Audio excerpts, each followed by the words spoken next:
relativo a la arquitectura interna del cerebro.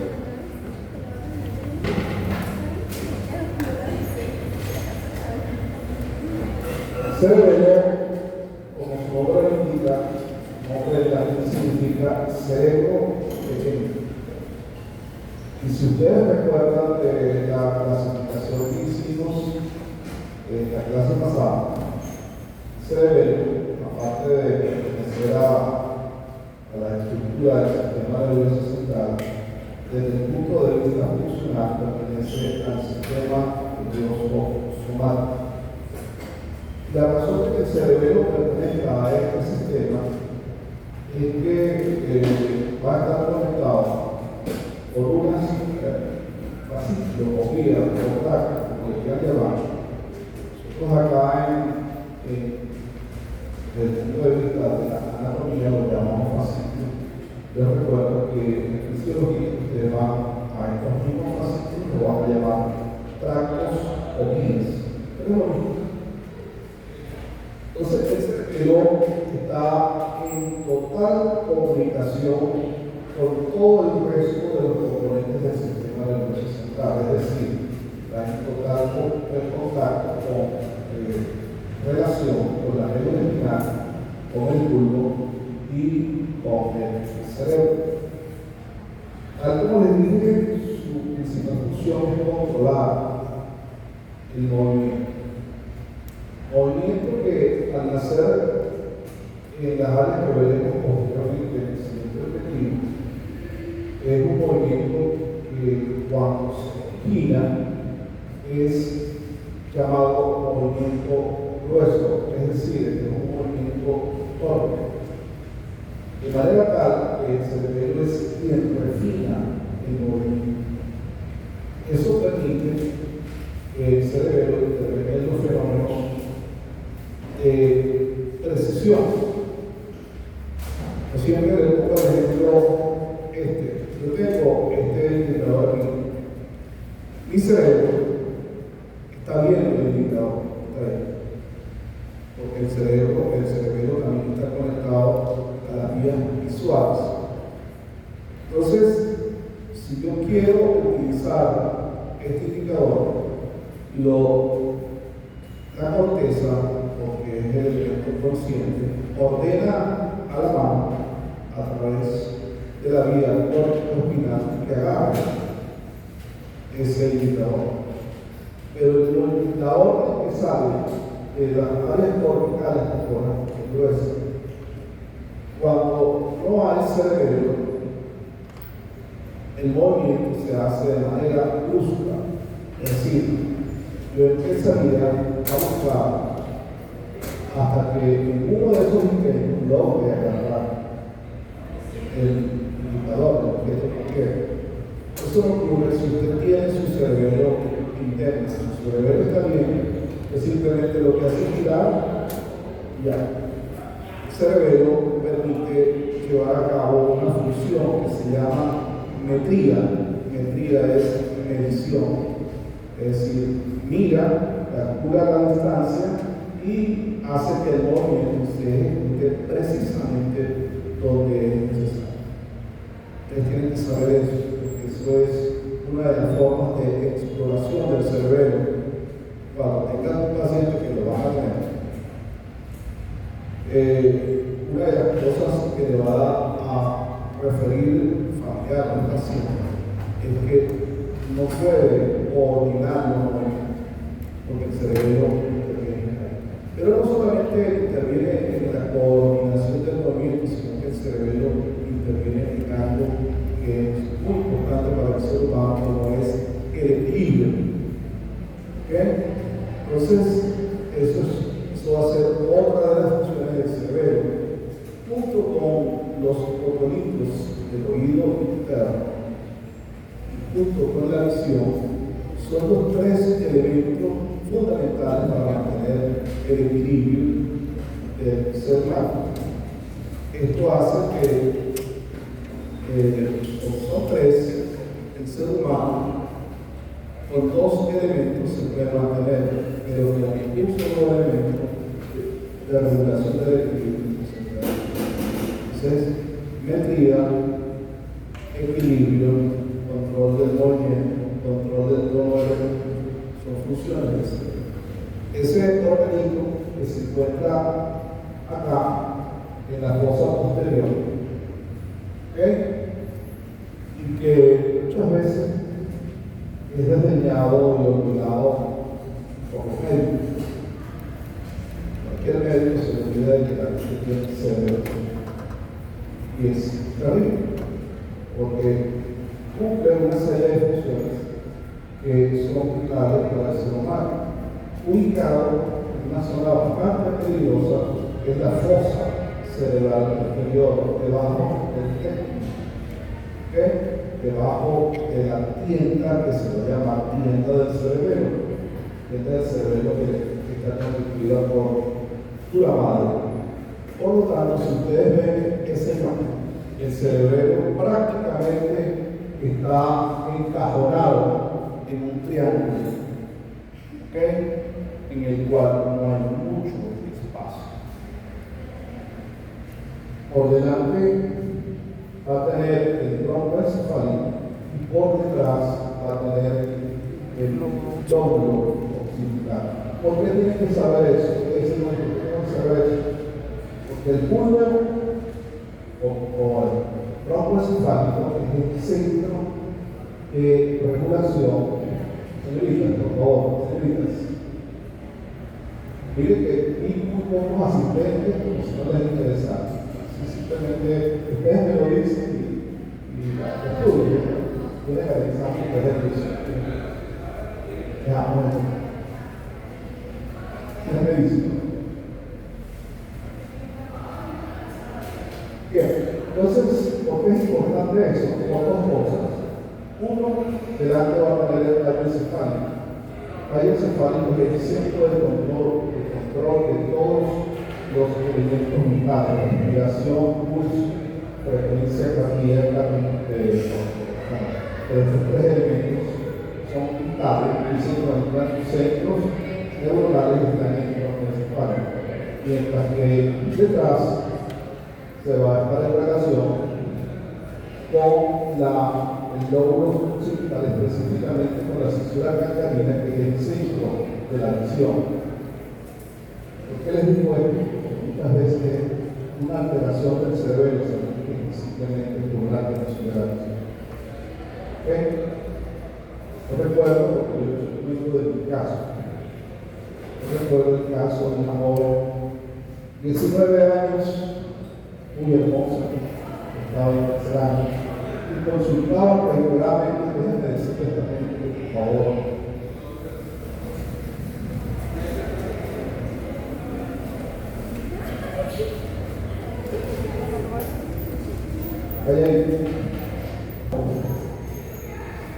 Por pérdida de la visión, ella llegaba y decía que no veía,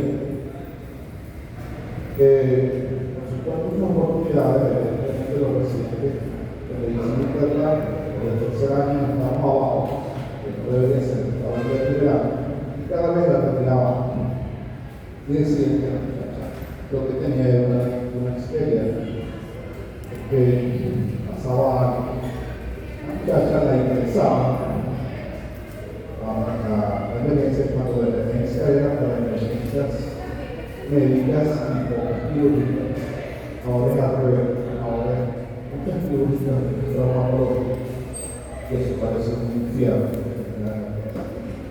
Entonces esta joven le interesaba y ella al rato recuperaba, la veía leyendo el impulso, cuando había el impulso, y le decía, y así es.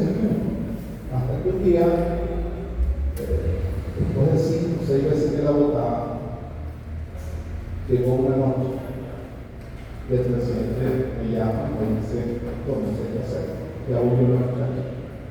Entonces, al bajar, se examina y evidentemente la muchacha estaba amargórica, es decir, no veía nada, sino todo de fuego, estaba ciego.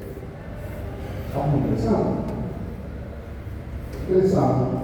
Desde eso de las 3 de la mañana yo bajaba para atender a los pacientes.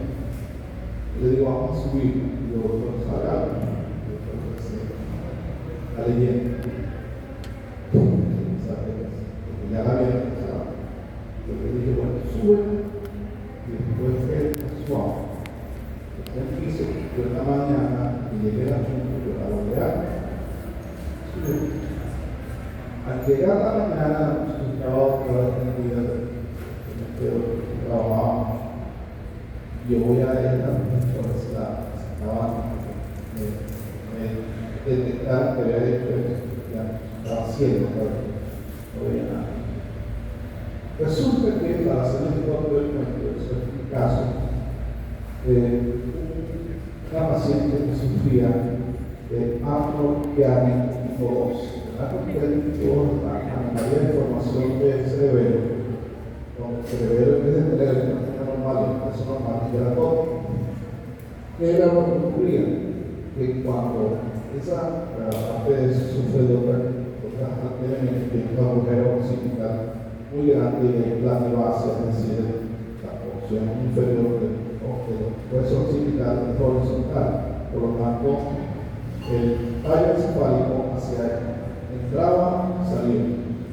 Cuando entraba, mire la relación íntima que tenía, y el cerebro grande se apretaba entre los dos. La muchacha apretaba el occipital, fisura catarina, la área 7, la versión. Total que es un caso interesante que hubo, estoy hablando de hace cientos de años. Yo lo presentaba, aunque se murió, porque la atrofiarme tipo 2 no tiene solución quirúrgica. Hay que reconstruirla, pero para que ustedes sepan, la atrofiarme tipo 2 sobrevive. Hay un atrofiarme tipo 1 que no sobrevive. El neonato muere cada 2 personas. Es mucho más complicado que el tipo 2. Entonces, no solamente eso, eso es un ejemplo de una experiencia que tuve con la malformación del cerebro y que ustedes deben tomar cuenta. Entonces, cuando usted hace un corte coronal, el cerebro va a tener este aspecto. Ahí, este es el aspecto del cerebro.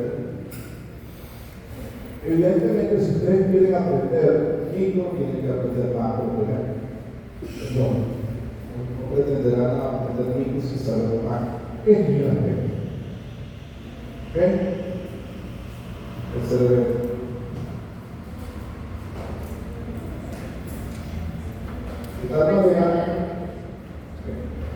De tal manera que cuando usted observa el cerebro, lo que va a ver es esto. ¿A qué se le parece? A un árbol con sus ramas. De hecho, ese aspecto hizo que, y esto sería, si yo lo corto y lo niño con HD y después lo miro con gran aumento, voy a observar esto. Ya les voy a decir que es esto, pero fíjense el aspecto del cerebro. Es un árbol. De hecho, los antiguos lo llamaban el árbol de la vida, al cerebro. Y si yo agarro, y evidentemente, si es un árbol, las últimas ramificaciones que van a ser las hojas. Por eso se llama folia en italiano, hoja. Entonces, si yo agarro una hoja de eso, me va a dar la estructura histológica del cerebro. Esto es una folia, una hoja. Y aquí, como ustedes ven, la sustancia blanca está ubicada en el centro. Y lo que predomina es sustancia gris. A pesar de que la densidad se ve menor aquí, todo lo que hay aquí es sustancia gris. ¿Okay? O sea, la sustancia blanca es apenas ¿okay? Este aspecto tengo que recordarlo, porque cuando yo tomo la sustancia gris, veo que la sustancia gris está compuesta por 3 capas. ¿Okay? La molecular, la piriforme y la granulosa. La piriforme es la de Purkinje. llámela capa de células de Purkinje. Capa de células de Purkinje, cerebros, recuerden que hay células de Purkinje en el corazón, en el tracto, en el sistema de radioproducción. Entonces, estas son las tres capas. De afuera hacia adentro, molecular, piriforme y granulosa. ¿Ok? Tal como ustedes nos observan ahí, la molecular, esta que está aquí, se parece. Muchas veces la gente la confunde y dice, es que esto es sustancia blanca. No, no es sustancia blanca, es sustancia gris. Si es sustancia gris, como dijimos en la clase anterior, ahí hay zonas. Es la característica de la sustancia gris. Tiene que haber zonas. Que haya porciones iniciales de esas neuronas, pero mientras haya zona, donde hay zona, hay sustancia gris.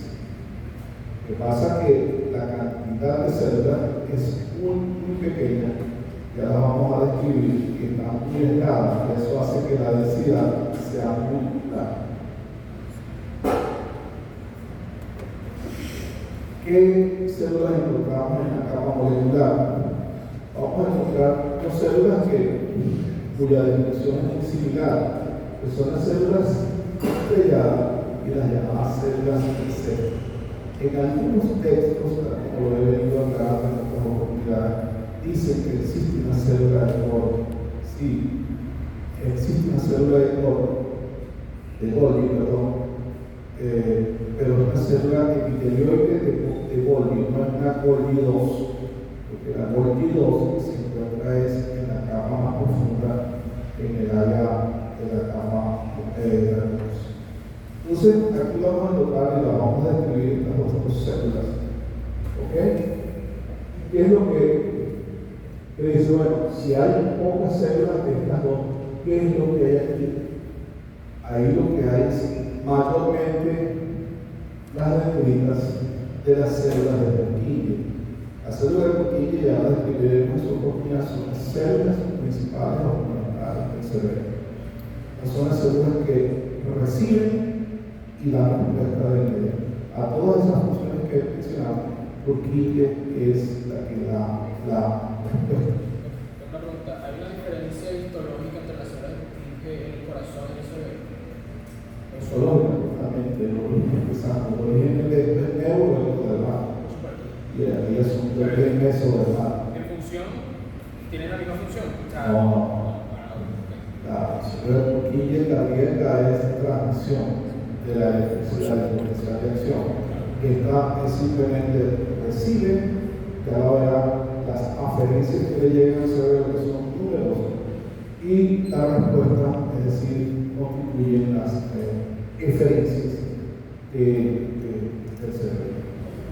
Y aparte de eso, como ustedes ven ahí, es muy baja densidad celular, lo cual hace que esa capa se vea muy oscura. La célula estrelladas debe su nombre a que el soma, La diferencia entre la densidad y la capa donde se ve más densa, ¿ese punto medio tiene algún nombre? sí, el punto medio dijimos que se llama capa piriforme o capa de células de Purkinje. Pero no hay, acuérdense que en el sistema nervioso central no hay un tabique normalmente. Es decir, eso en principio lo debe haber que no se le debe olvidar, que en el cerebro no debe haber tejido conectivo nunca. Cuando hay tejido conectivo, todo está dañado. ¿Okay? No hay separación. Recuerden que el intersticio celular en el sistema nervioso central prácticamente no existe. Sí, antes se negaba que existía, pero sí existe una pequeña área de separación mínima, pero existe. Es un principio básico. ¿Por qué es un principio básico? Porque si usted altera ese intersticio, es decir, usted le coloca una gotita más de lo que debería tener para producir edema cerebral, y va a matar al paciente. Casi nada. Y eso se les olvida. Se les olvida cuando agarran el paciente empieza a ponerle soluciones sin lógica alguna llegan y uno le batizan y ellos pasan, porque el paciente es culpa, lo de las células. Entonces, como les decía, estas células deben su nombre a la forma de su soma. La forma de su soma es estrellada en un núcleo esférico con un núcleo evidente, es decir, las hemátinas laxas. Las dendritas son cortas y lo que llama la atención es que el axón, si ustedes recuerdan, ellas van a estar en la parte más profunda de la capa molecular, es decir, van a estar casi en contacto con la célula del Purkinje. Y su acción se va a disponer en este sentido. En la hoja cerebrosa, es decir, se dispone horizontal, y de ese axón van a botar colaterales que van a hacer contacto con la célula del Purkinje. Porque la célula del Purkinje se arboriza y sube a la región más superficial de la capa molecular. ¿Okay? Mientras que las células en cesta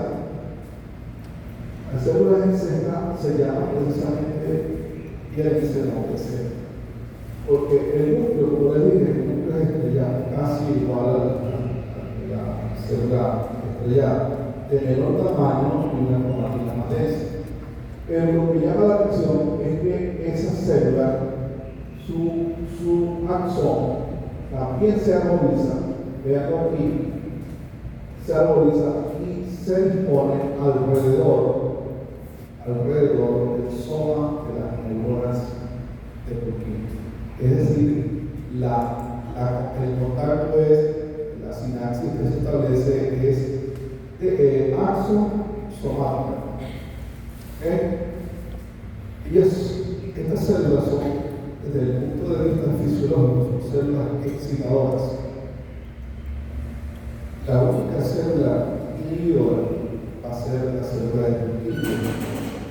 Entonces, ella va a recibir todos esos estímulos, van a ser excitatorios, mientras que la Purkinje va a emitir la respuesta inhibitoria. Fíjense lo que es una célula encefálica diagnosticada con inmunohistoquímica. Sería el soma y esto sería el axón. Todo esto es la gran cantidad de dendritas que, como se imaginarán, es la que le da este aspecto a la célula. Vean aquí, o encapsula prácticamente a los somas de las células de Purkinje. Las células de Purkinje son menos numerosas, son las más grandes que encontramos dentro del cerebro. Esta capa, algunos la denominan piriforme por la forma, precisamente por la forma que tiene su núcleo, su soma. Vean que parece una pera. Evidentemente aquí ven el núcleo redondeado con una cromatina muy laxa, con un núcleo sumamente prominente. Totalmente basófila esa célula, lo cual hace suponer que tiene una cantidad de ribosomas y de glucoso. En este caso, inclusive, llega a tener el aspecto muy similar que vamos a encontrar en la fotoneurona anterior, y también tiene un aspecto de sustancia tiroide o sustancia de His. Esta célula, para que ustedes vean la importancia, establece conexiones entre 200 y a 1 millón de terminaciones. Es la real central del cerebro, la que va a procesar todas las informaciones. Entonces, recibe toda la información que viene de médula, que viene del área y que viene del cerebro a través de los fascículos que, si ustedes recuerdan, se estaban formando a nivel del sistema de las astas anteriores y posteriores, que son los famosos fascículos espinos cerebrosos, que transportan información del tipo protocápico, es decir, profunda, la información que se produce en nuestras articulaciones, en los huesos y en los músculos. Eso es información de tipo protopático, que evidentemente involuntario. Tal como les dije, la mayor parte de ellas son liberantes, son acciones liberantes de este tipo de endocannabinoides que disminuyen la actividad de las sinapsis excitatorias. Evidentemente, todas las patologías que ustedes vayan a encontrar en el futuro son derivadas precisamente de la alteración de las células Kuprin. Estas células se intoxican fácilmente con el alcohol, y es por eso que el alcohólico en el mayor o menor grado siempre va a tener ataxia. Eso se llama la ataxia cerebrosa, que es el caminar típico del borracho. Lo vamos a ver aquí. Usted verá si esta célula se intoxica, la energía también se afecta. Es decir, yo pienso que de aquí a allá hay un metro, o pienso al revés, que de aquí a allá hay un kilómetro. Es por eso que el alcohólico, cuando anda manejando, piensa que el carro viene bien lejos del barco porque viene encima. ¿Okay? Entonces, estas nuevas funciones son hechas precisamente por el cerebro. Entonces, fíjense que las últimas capas son llamadas capas de células granulosas. ¿Por qué? Porque existen millones y millones de células granulosas, o son llamados gránulos cerebelosos. Si ustedes van el aspecto de esta célula, el aspecto de esta célula es casi igual a la del linfocito. El núcleo ocupa toda la porción del citoplasma y su núcleo es enderocromático total. Aparte de estas células, como dijimos anteriormente, vamos a encontrar células de tipo bolígrafo, es decir, interneuronas.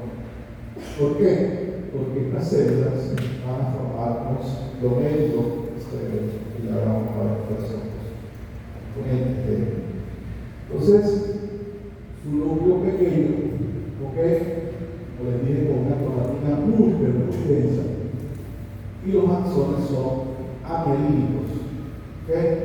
Y esos axones van a crecer ¿hacia dónde? Hacia la célula. ¿Okay? De una u otra manera, la célula se convierte en el receptor cerebroso mayor. La densidad se ve porque el espacio que hay entre ellas, la célula está más pura porque el espacio que hay entre ellas es muy escaso. Y la última de estas células que les voy a mencionar, es decir, que hemos mencionado 5 aquí, existen en esta capa, si ustedes leen el texto, existen otras células, pero cuya función aún no ha sido bien determinada. Recuerden que la investigación en cerebelo no es lo mismo en animal que en seres humanos, pero se supone que estas dos células son células que no voy a mencionar, son células de tipo embriológico que suplen tanto a la célula al grano como a la célula tipo bolígrafo. Estas células, es la diferencia de los somas que están aquí, porque ellas son un poco más grandes, su soma es más grande y evidentemente su cromatina es más clara, que establece relaciones con la célula del Purkinje también. ¿Okay? Entonces, la pregunta que tú hacías, mira la gran cantidad de circuitos que hay. ¿Okay? Entonces, la gran cantidad de circuitos es que todos esos conexiones van a entrar, si esto puede ser una folia, todos van a entrar por aquí, por el centro. ¿Okay? Aparte de su hacia adelante. Entonces, toda la información que viene de la vista, que viene del oído, que viene del cerebro, que viene de la mente, todos esos entran por acá, suben hasta la capa molecular y se establecen las primeras relaciones que es la célula de la que busca la respuesta y la va a elaborar. ¿Okay? Entonces va a elaborar lo que se llama eferencias cerebrales. ¿Y qué es un glomérulo? Un glomérulo cerebeloso está constituido por una célula granulosa, una célula de Golgi y una fibra muscosa. ¿Qué es una fibra muscosa? Una fibra aferente. Ellas se conjugan y forman algo similar a un glomérulo, evidentemente haciendo relación al glomérulo renal. Ahora, el cerebelo no sería nada si no existiesen núcleos en su interior, al igual que el cerebro tiene núcleos, es decir, tiene porciones de sustancias que se van a encargar de hacer el relevo de la eferencia. Es decir, hemos afirmado hasta ahora que es la célula de Purkinje la única eferencia que parte del cerebelo, pero ella no sale del cerebro, ella hace relevo en los núcleos. Estos núcleos que están aquí dentados por el globo y fasciculus, que son los núcleos que se encuentran en cada hemisferio cerebeloso. Los hemisferios cerebelosos están interconectados, cerebrales, los claveles están interconectados por el cuerpo calloso, pero acá están interconectados por la estructura llamada permis, no con X sino con S, que significa gusano, que se da ese gusano, que es la parte que conecta a los cerebros. Para darle otro elemento importante para el futuro, las aferencias que tiene el cerebelo pueden venir solamente del espino cerebeloso posterior, llega del lado derecho hacia la parte izquierda, pero las eferencias todas son del mismo lado. Por lo tanto, las patologías, no se les olvide que las patologías cerebelosas siempre son ipsilaterales, es decir, si está dañado el cerebelo derecho, la sintomatología se va a manifestar en el lado derecho. Dañado el hemisferio izquierdo, se va a dañar la patología, se va a manifestar en el lado izquierdo. ¿Okay? Evidentemente esto se ve muy frecuentemente porque ya hemos explicado un órgano pequeño, ubicado en un sitio muy oculto, y generalmente lo que daña a uno daña a otro. Las patologías cerebrosas son complejas. Y esto es lo que ustedes ven. Fíjense todas las aferencias. Vienen de la médula. El espino cerebeloso anterior y el espino cerebeloso posterior o ventral y dorsal, todos llegan a través de una estructura que lo conecta al tallo, que se llama pedúnculo cerebeloso inferior. Pedúnculo cerebeloso inferior. Mientras que de la protuberancia o puente, en la protuberancia se van a encontrar unas neuronas que se llaman neuronas continuas, neuronas del puente, que es el sitio donde las eferencias cerebrales hacen relevo. Entonces tendríamos unas eferencias que parten de la corteza y por lo tanto se llamarán córtico, llegando a donde a contactar a los puentes, se llama córtico continuo. Corteza con células del puente. Esas células del puente son células pequeñas, originan unos axones, es decir, un fascículo que se dirige al cerebro, que se constituyen el fascículo ontocerebeloso. Ya tenemos los fascículos que vienen de la médula, el espino cerebeloso anterior y posterior, todos son, por lo que ustedes ven, son aferencias. Son estas las aferencias que le llegan al cerebelo. Y mientras que el Perú, la protuberancia, cuando se une al cerebelo, constituye lo que se denomina el pedúnculo cerebroso medio. Entonces, cerebeloso inferior, pedúnculo cerebroso inferior, pedúnculo cerebroso medio son nido de las aferencias del cerebelo, mientras que el pedúnculo cerebeloso superior, es decir, el que lo une al mesencéfalo, es el sitio por donde salen las aferencias cerebrales. Esto tiene importancia, sí, jóvenes, porque si usted tiene un tumor aquí, es diferente que lo que aquí. ¿Okay? Desde el punto de vista son espacios milimétricos, pero desde el punto de vista fisiológico es muy diferente que aquí, donde está la aferencia, a que lo que aquí, donde está la eferencia. Eso es lo que hace difícil. Sí, ya. Entonces, algo como les he venido diciendo, el cerebelo puede ser en el futuro, el cerebelo, al igual que cualquier órgano del cuerpo, puede tener una infección. Las infecciones más frecuentes en el cerebelo son viales, o sea, hay cerebrinitis, pero la mayor parte de las cerebrinitis son cerebrinitis de tipo viral.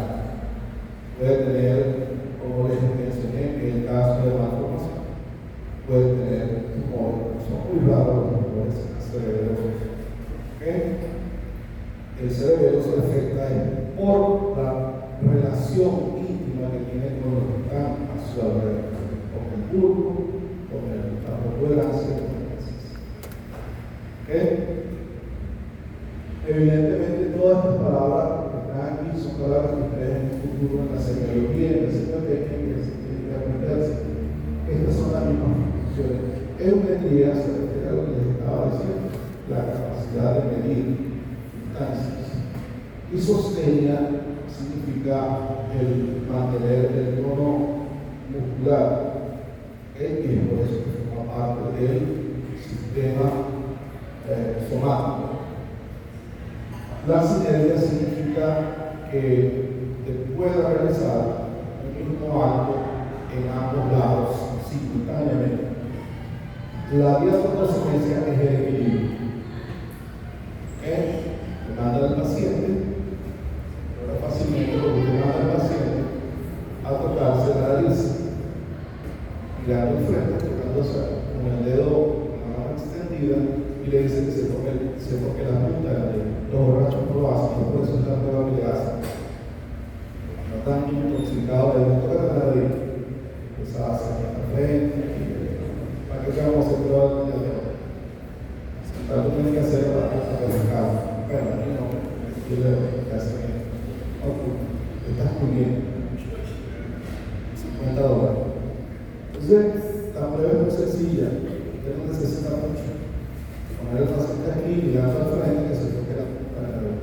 Usted va a ver que el paciente cerebroso primero descompone el movimiento, no lo hace arrancando, lo hace con la respiración, sino que viene y empieza. Lo descompone porque él trata de lograr hacer. Con esto, aparte de que tienen que saber eso, lo que les quiero decir es que no se olviden de ese secreto. Que se gradúan, pero saben que se secreto. Y la alteración del tono muscular alteración del tono muscular en el tendón. En el tendón. Hay un tendón, un tremus, se llama así, un tremus cerebroso, un tendón fino, porque el músculo, en vez de tener el tono muscular, que es el equilibrio entre la contracción y la relajación, va a tener más actividad colinérica disparada y el músculo va a estar permanente. Por último, vamos en esta parte de la clase a explicar corteza cerebral. Eso es lo que dice el objetivo.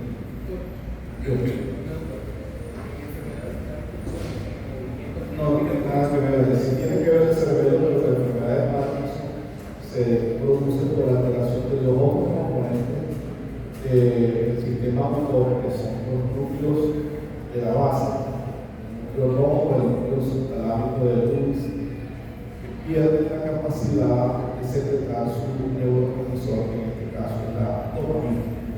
O sea, no tener eso se degenera y no hay, porque el cerebro y los núcleos de la base contribuyen al control del movimiento.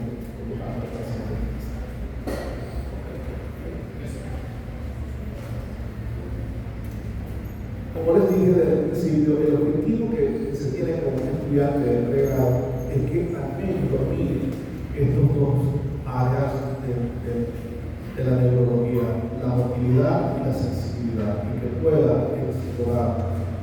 ¿Okay? Ya en fisiología, ustedes verán que existen vías o tractos o camiones hasta para almorzar en un año.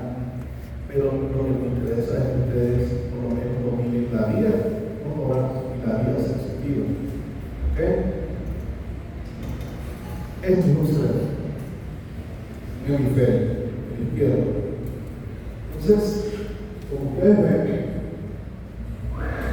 los cerebros aparentemente son igualitos en toda la vida, pero ahí se acumula mucha información, se acumula muchos sentimientos que todavía no sabemos cómo está y no sabemos si la vida está ahí. Puede ser este. Ahora, Hubo un señor llamado Brodmann, se acabó. Hubo un señor llamado Brodmann que se dedicó a estudiar, al igual que de lo que hizo Rexel con la médula espinal, se dedicó fue a estudiar el cerebro y él lo que hizo fue clasificar y organizar las áreas del cerebro. Estas áreas son sumamente importantes y ustedes deberían conocerlas. Señorita, deje el celular. Señorita, deje el celular.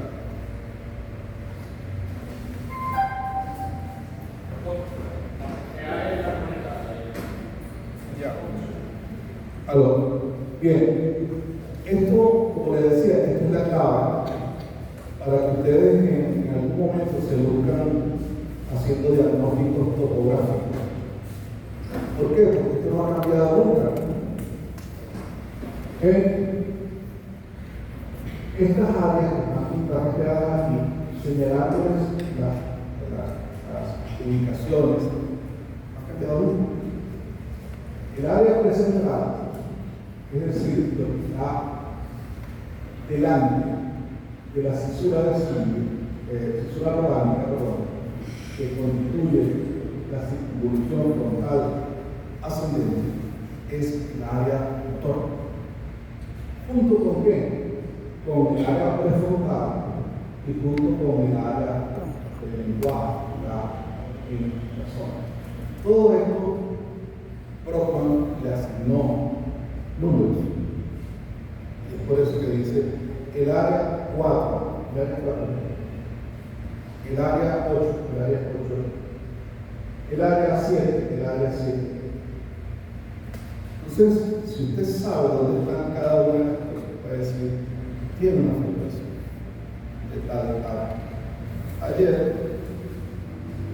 en una comunicación con una colega, me habla de una mujer de 43 años que tiene monoparesia braquial, es decir, no mueve el brazo derecho y tiene afectado el lenguaje, está radical, es decir, habla muy bien. Yo le digo, si él tiene 43 años, y tiene esa afectación, aquí está la afectación.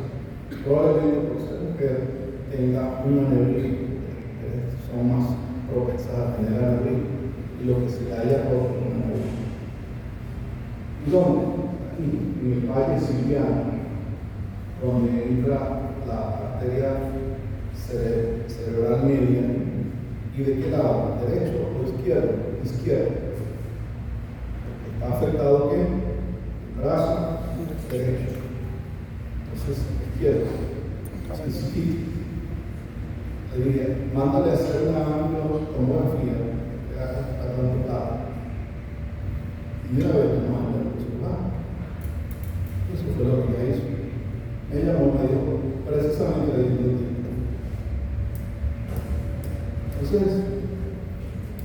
Eso es simplemente estudiar.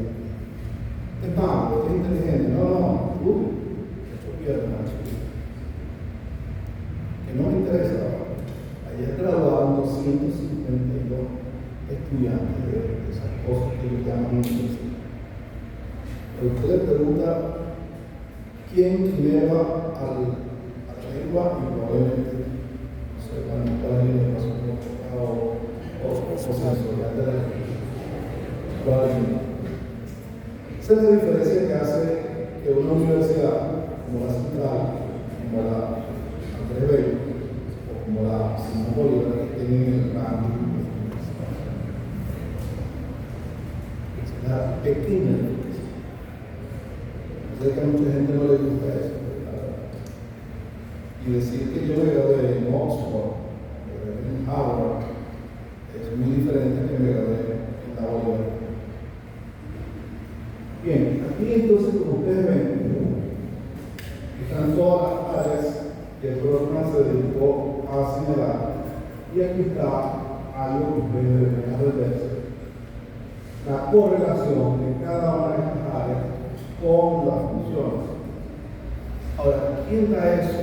Lo da la corteza.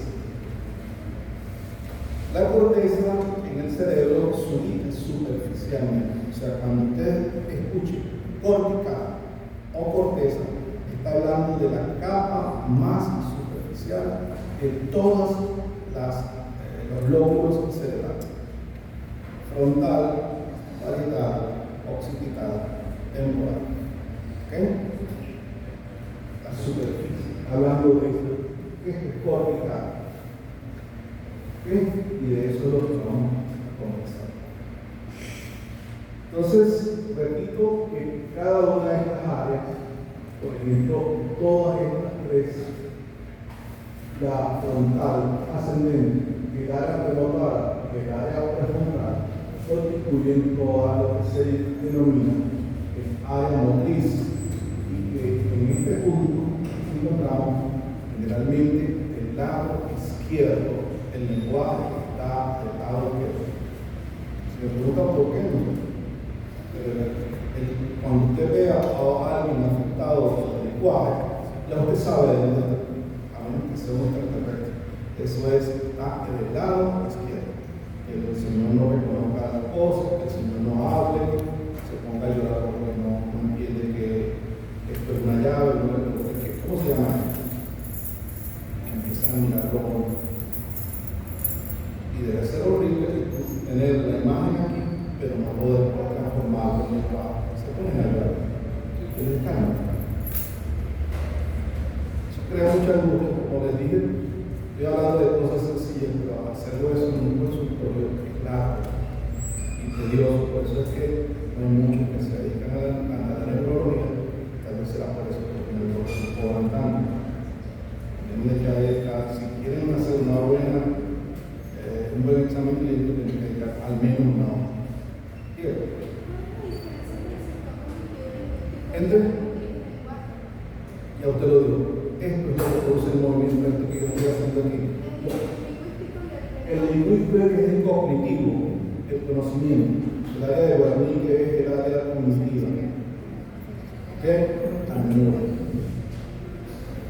O sea, el recuerdo cuando te enseñaron, mira, esto se llama llave. Llegó, lo miró, la imagen se fue para acá y ahí la guardó. ¿Ok? En cambio, para poderla expresar, la dice aquí.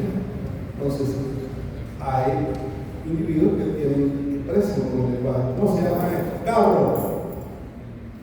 Puede mover, o sea, no hay una falta de lenguaje motor, lo que tiene una falta de sensorialidad. Es decir, no se correlaciona la respuesta con lo que en la semiotecnia y en la semiología neurológica tiene que ser muy fino para poder. Yo, cuando llegan allá, yo lo que hago es poner una tabla de Boyle haciendo un tipo, lo que tengo para después reunir todo aquello. Mucha información. Bien, lo que vamos a describir, la corteza se utiliza para la descripción la corteza motora. Pero como dijimos que la corteza es la capa más superficial de todo el lóbulo, la corteza motora se toma como ejemplo, pero no es igual a la corteza parietal, ¿okay? No es igual a la corteza occipital o a la corteza temporal. La occipital tiene más correlación con el área visual, la parietal más con el área sensitiva, la temporal con el área auditiva, mientras que la frontal con el área motora en general, motilidad. ¿Okay? Pero se toma como ejemplo. Entonces se dice que la corteza tiene 6 capas. ¿Okay?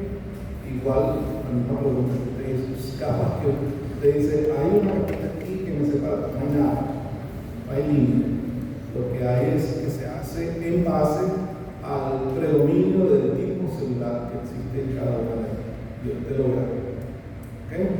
Se los voy a describir desde la capa más superficial, que es la 1, hasta la capa más profunda, que es la 6, que están siempre en relación a la sustancia.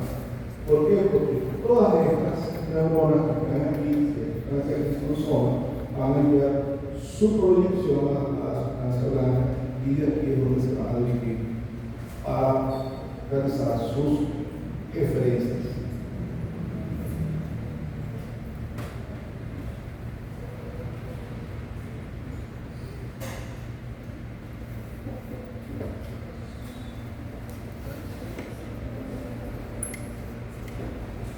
Bien, siempre ustedes se confunden. Le dice nombre, la célula que encuentra la capa molecular del cerebro. Entonces me nombra el cerebro. ¿Okay? Aquí también hay células granulosas que mezclan todo. Y después, en la revisión del PRIVA, yo las puse así. La del cerebro, la tiene el cerebro, y el cerebro, tiene el cerebro. Bien.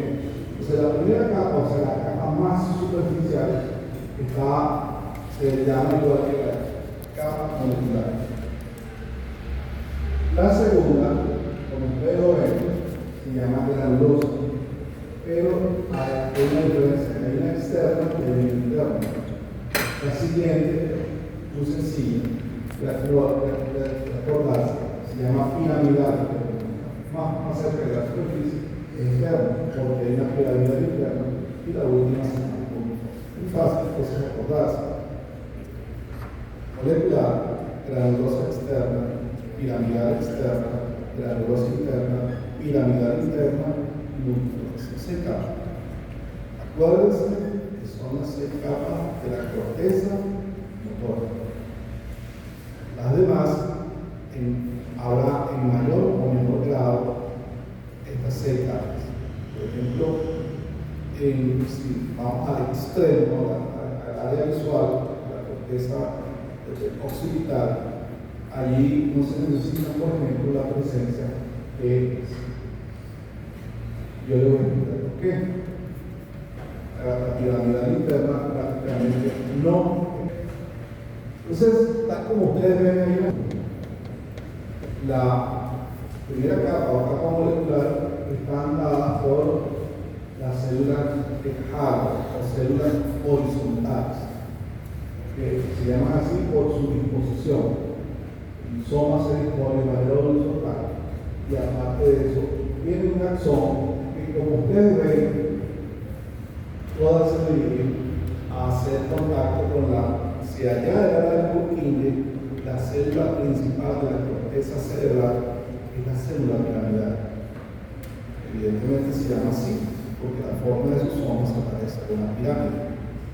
Y acuérdense, insisto enormemente, estoy describiendo la corteza motora. Por lo tanto, la célula más importante es la célula piramidal, porque esa es la que va a dar origen al movimiento voluntario, porque el área cortical controla todos los movimientos voluntarios. ¿Ok? Entonces, la segunda capa encontramos unas células muy parecidas a las células granulosas del cerebro. Y encontramos también células piramidales pequeñas, pero que son tan pequeñas que realmente muchas veces hasta se confunden con las granulosas. Y comenzamos a ver células piramidales en la capa 3. La capa 3 es la que, al igual que allá, para que lo entiendan así, al igual que en el cerebro, todas las aferencias que van a llegar, todas las aferencias tienen que subir primero aquí. A pesar de que, evidentemente, estas están, esta es la quinta, está más cerca de la sustancia blanca que la quinta, ¿sí o no? Entonces, esa aferencia, fíjense lo que hace. Va hasta la capa molecular. El cerebro se desarrolla de esa manera que no hace lo que por aprovechamiento podría ser subir aquí y conectar la piramidal que estamos haciendo. No.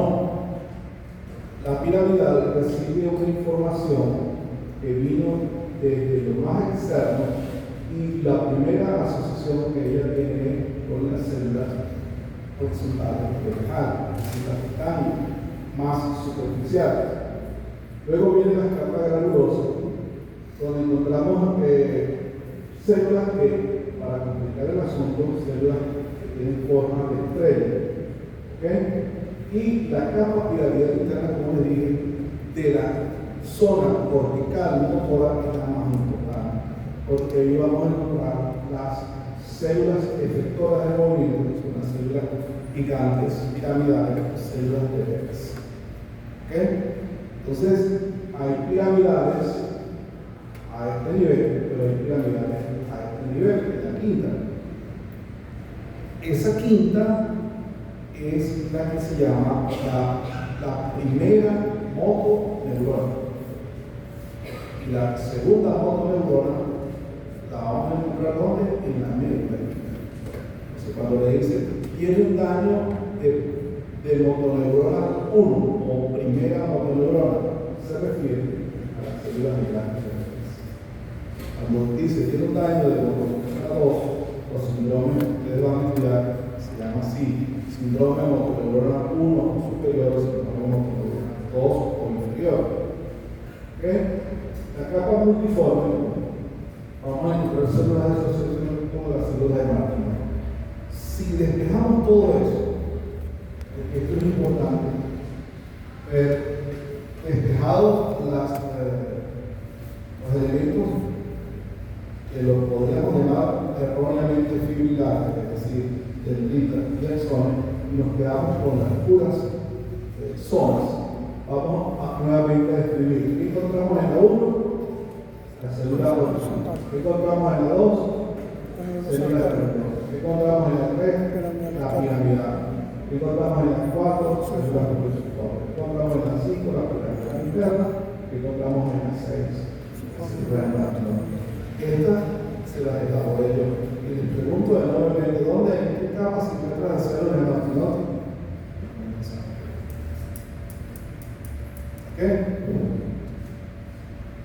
¿Por qué? Porque si usted hace al revés, quita los núcleos y deja las fibras, va a ver el aspecto de la corteza, lo va a ver así. Y esta organización de Ballinger, donde, como ustedes ven, la mayor densidad de asociación fibrilar, recuerden cuando yo digo fibrilar, para la señorita que preguntó, aquí no hay fibras. Que cuando yo digo fibrilar, me refiero a dendritas y axones, prolongación. Si ustedes ven aquí, la mayor densidad está en la superficie. ¿Por qué? Porque todas las fibras que nos interconectan desde la punta del dedo hasta lo más cercano al cerebro, todas llegan ahí. Por lo tanto, siempre se va a ver esta zona más densa. Y a medida que usted va descendiendo, eso tiene importancia, sí. ¿Por qué? Porque ¿qué es lo que a usted le interesa que esté bien intrigado? De hecho, algunos de ustedes van a saber radiólogo, vamos a hacer neuroradiólogo. La corteza tiene una anchura, un espesor, aproximadamente 2.1, 1.8, depende de dónde la ponga. Y entonces el neuroradiólogo le dice a uno, cuando le van a hacer la tomografía o la resonancia, le dice, hay una disminución de la cortical. Cuando le dice que hay una disminución de la cortical, es que prácticamente estas zonas de asociación se van perdiendo y lo único que le va a quedar es esto. ¿Ok?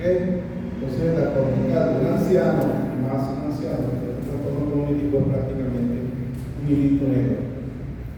¿Ok? Prácticamente no va a tener ninguna de estas células que están aquí porque se han ido muriendo.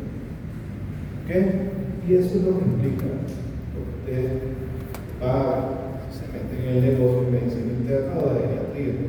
Mucho trastorno cognitivo, mucha demencia senil. El Alzheimer comienza a los 40 años, en la cuarta década.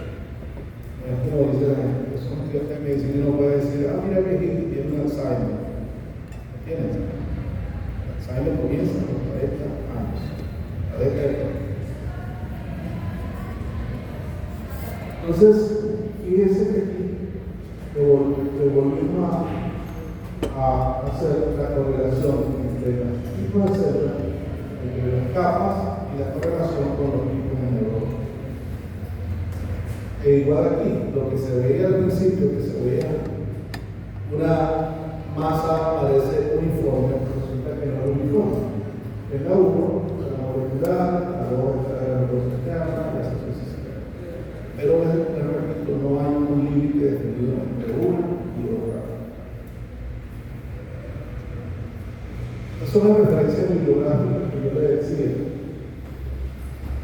De todo, excepto este es un grabado, pero después este lo pueden encontrar, este también, y este es muy bello porque está asociado a la patología, se llama trastorno de la cognición, del pensamiento. Y con esto terminamos esta. Vamos a la siguiente.